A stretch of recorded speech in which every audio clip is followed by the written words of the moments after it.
V društvu paraplegikov Dolenjske, Bele krajine in Posavja si s številnimi programi že 40. leto obstoja prizadevajo, da bi njihovi člani in članice kljub invalidnosti živeli polno življenje, ustvarjali in se družili.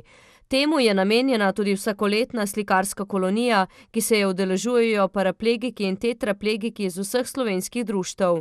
In kot smo se prepričali, likovno srečanje dosega svoj namen.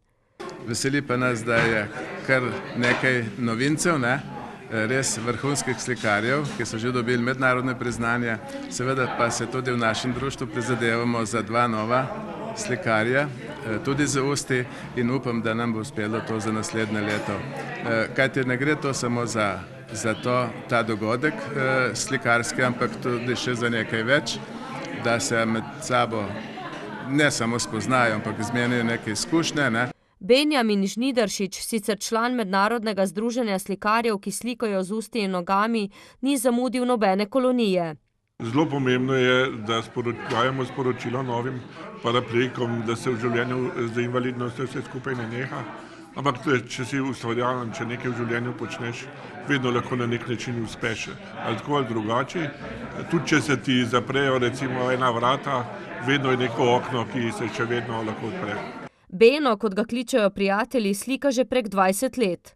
Večkrat delavnice delamo z otroki po različnih šolah in ko jim rečem, naj poskusijo enako sliko, ki se jo naredi z roko, narediti tudi z usti, jo naredijo čisto enak način in čisto enako. Torej slika se rojeva v glavi. Tako da način, kako pravzaprav nanašaš barvo, sploh ni pomembna.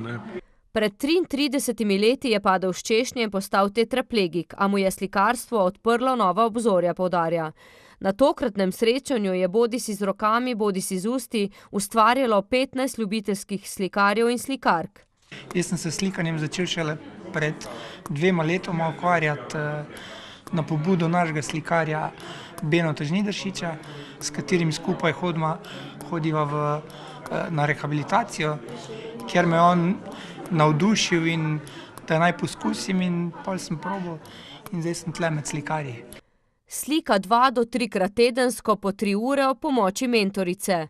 Ko vidiš, da ti nekaj uspe, da nekaj lahko narediš, dobiš pa nov zagon, novo veselje. Tako da sem se našel v tem. Moja starša pravita, da takrat, ko slika, me nič ne boli. Na vse druga pozabim, ura ni važna. Res padeš v en svoj svet in res je, pol si zelo vesel, ko vidiš, da se tudi drugim dopade to, ko dobiš pohvale od svojih starejših kolegov, ko že to delajo, res mnogo časa. Jožica Ameršek iz Sevnice pa je tista, ki bdi nad izvedbo tradicionalne slikarske kolonije.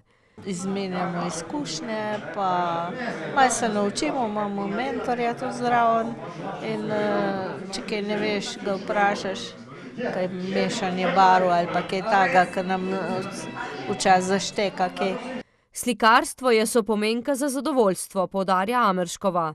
Pozabiš na bolečine, če padeš noter, recimo ne veš niti za hrano, ne veš niti za spanje, nič.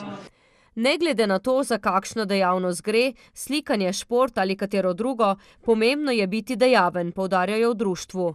Predvsem je to pomemben za te mlade, sveže paraplegike, bom rekel, da ne zapadijo v neko psihično stanje, da se ne zapreje doma med 4 stene in to je potem nehote se poslabša zdravstveno stanje. Naš namen kot društvo pa je, da jih že na rehabilitaciji v Soči obiščemo, jih spodbudimo, jim nevsiljivo predstavimo naše društvo, njim, kakor tudi predvsem pa svojcem, da so svojci pripravljeni, ko sprejmejo posameznika domov, in ena izmed možnosti je tudi ta slikarska oziroma likovna delavnica. Imam tudi podjetje, imam tudi youth hostel, tako da se tudi s podjetništvom ukvarjam. Za nekoga, ki pa je na začetku invalidnosti, seveda je pa pomembno kakršnokoli delo, ustvarjalnost, pogum, trajnost.